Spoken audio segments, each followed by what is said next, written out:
Restaurando a Família, de Walter Natter Jr. e Magali Natter. Dia 1. Precisamos buscar o arrependimento. Nascemos sem pedir e morremos sem querer. Não é verdade? Portanto, devemos aproveitar nossa vida aqui na Terra sendo felizes. E isto só se alcança com Jesus. Em Mateus capítulo 10, versículo 30, está escrito: até mesmo os fios de cabelo da vossa cabeça estão todos contados. Se ele sabe até isso, o que dirá a respeito da sinceridade do nosso coração? Ele conhece cada ser humano profundamente, e dele nada podemos esconder. Ele sabe de todas as coisas, sendo a fonte de toda a sabedoria. Em Atos, capítulo 17, versículo 30, há algo maravilhoso para nós. Mas Deus, não tendo em conta os tempos da ignorância, anuncia agora a todos os homens, em todo lugar, que se arrependam. Em todos os lugares, arrependam-se. Deixo algumas perguntas no ar.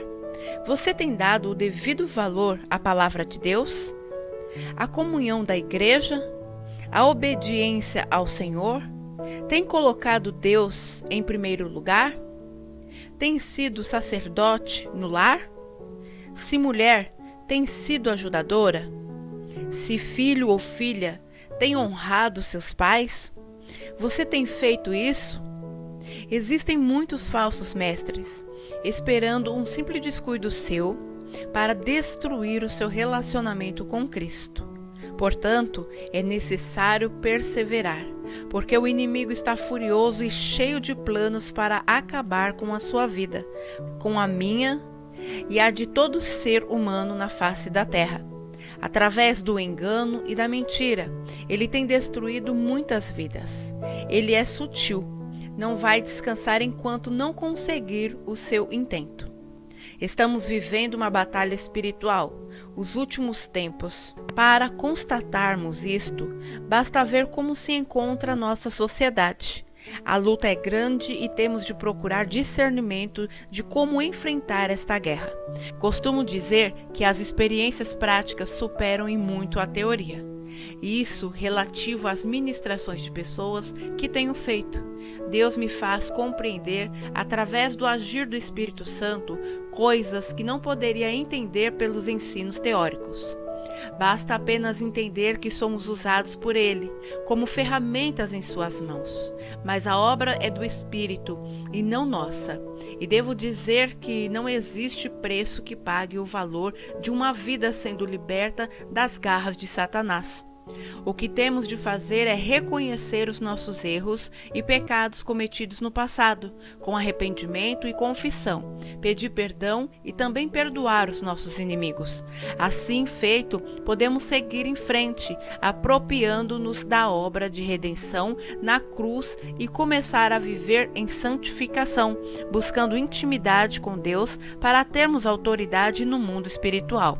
Ao receber Jesus como Senhor de nossa vida, porque Salvador Ele veio para ser, o Espírito Santo de Deus vem habitar em nós. Entendendo o plano da salvação, vamos ao batismo nas águas e todo o processo que já conhecemos. É o começo de uma nova vida, mas o nosso passado continua ainda dentro de nós e muitas vezes nos machucam com as lembranças. Assim, precisamos ser limpos e restaurados. Sabemos que quando confessamos e pedimos perdão com arrependimento verdadeiro, o Senhor joga o nosso passado no mar do esquecimento. Livro de Miqueias, capítulo 7, versículo 19. Bem, com tudo o que estou colocando, vamos começar a esclarecer alguns fatos. Por que Satanás tem legalidade de atingir-nos?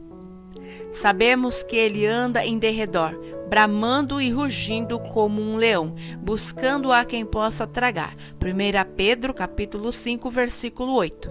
Ele é sagaz, astuto e traiçoeiro. Ao receber Jesus, passamos a ser filhos de Deus, não somos mais criaturas. Leia o Evangelho de João, capítulo 3, do versículo 1 ao 21, e verá que nos é necessário nascer de novo. Em consequência disso, passamos a ter duas vontades dentro de nós: a do homem carnal ou natural e a do homem espiritual, e elas lutam entre si, a carne contra o espírito e o espírito contra a carne. Mas veja bem, quando você nasce de novo, nada acontece com o seu homem natural.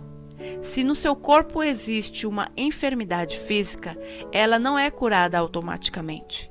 Se em sua alma existem feridas, elas também não são sanadas imediatamente.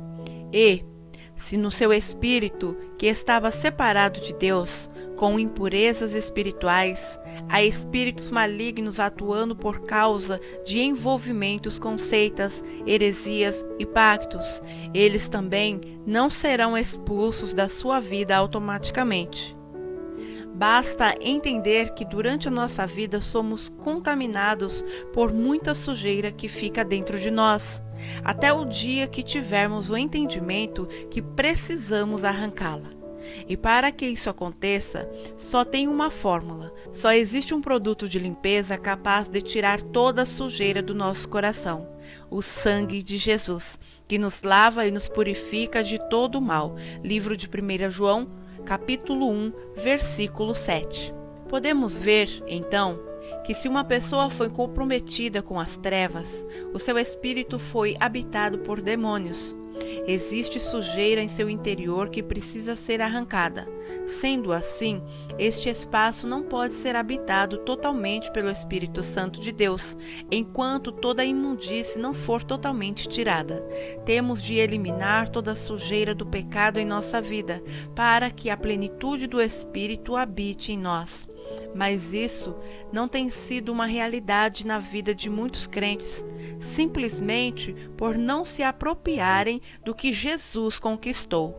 Os crentes hoje refletem mais nas ações de Satanás, cheios de problemas financeiros, dando cheques voadores que não são celestiais, estão doentes, cheios de pensamentos impuros. Muitos se encontram amasiados, não cumprindo a aliança do casamento, bebendo, fumando. Em algumas situações, dá vergonha de dizermos que somos crentes. O pior é que pensam que o maligno não pode atingi-los. Em João, capítulo 10, versículo 10, o diabo é descrito como aquele que veio para roubar, matar e destruir. Não é verdade? Mas Jesus veio para nos dar vida, e vida com abundância, como também uma paz perfeita, uma plena paz, diferente da paz do mundo, porque o mundo não tem mais paz. No livro de 1 Pedro, capítulo 5, versículo 8, está escrito: Sede sóbrios e vigilantes. O diabo, vosso adversário, anda em derredor, como leão que ruge, procurando alguém para devorar. Porque Pedro iria alertar-nos deste modo se o diabo não pudesse atingir-nos? Fica claro que ele pode, é só ver como estamos, e também a igreja. Em Efésios capítulo 4, versículo 27, a Bíblia diz: Não deis lugar ao diabo. E isso significa que podemos dar lugar a ele. Senão Paulo não falaria desta forma. Não podemos esquecer-nos de que carregamos as maldições hereditárias da iniquidade, da bastardia e outras coisas mais que serão esclarecidas. Deuteronômio, capítulo 28, versículo 15 diz: Será, porém, que se não deres ouvidos à voz do Senhor, teu Deus, não cuidando em cumprir todos os seus mandamentos e os seus estatutos que hoje te ordeno, então virão todas essas maldições sobre ti e te alcançarão.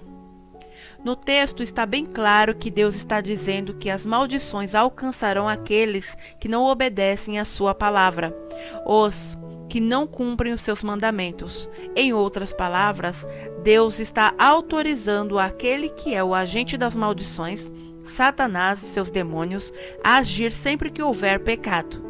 Deus é justo e o diabo recebe como direito legal. Todos conhecem a história de Jó, sabem o que aconteceu a ele, não é verdade? Às vezes, Deus permite a aprovação para o nosso bem e para que sejamos aprovados por Ele. Em Tiago, capítulo 1, versículo 12, está escrito: Bem-aventurado o varão que sofre a tentação, porque quando for provado, receberá a coroa da vida a qual o Senhor tem prometido aos que o amam. Todo pecado constitui uma brecha que dá direito à ação de Satanás em nosso homem natural. O que fazer então? Pergunte a si mesmo: eu tenho dado brechas? Tenho falado palavrões? E os meus pensamentos impuros? Bem, cada um sabe de si. Em Romanos capítulo 8, versículo 28 diz: E sabemos que todas as coisas contribuem para o bem daqueles que amam a Deus, daqueles que são chamados por seu decreto. Qual deve ser a nossa atitude diante do pecado? A Bíblia, em 1 João, capítulo 1, do versículo 8 ao 10, diz: Se dissermos que não temos pecados nenhum, a nós mesmos nos enganamos, e a verdade não está em nós. Se confessarmos os nossos pecados, Ele é fiel e justo para nos perdoar os pecados e nos purificar de toda injustiça. Se dissermos que não temos cometido pecado, fazemo-lo mentiroso, e a sua palavra não está em nós. Ao lermos esses versículos, que são esclarecedores, fica bem claro para qualquer um de nós que somos pecadores e necessitamos de arrependimento. Mas, para que isso aconteça, eu aguardo vocês amanhã para o nosso segundo dia.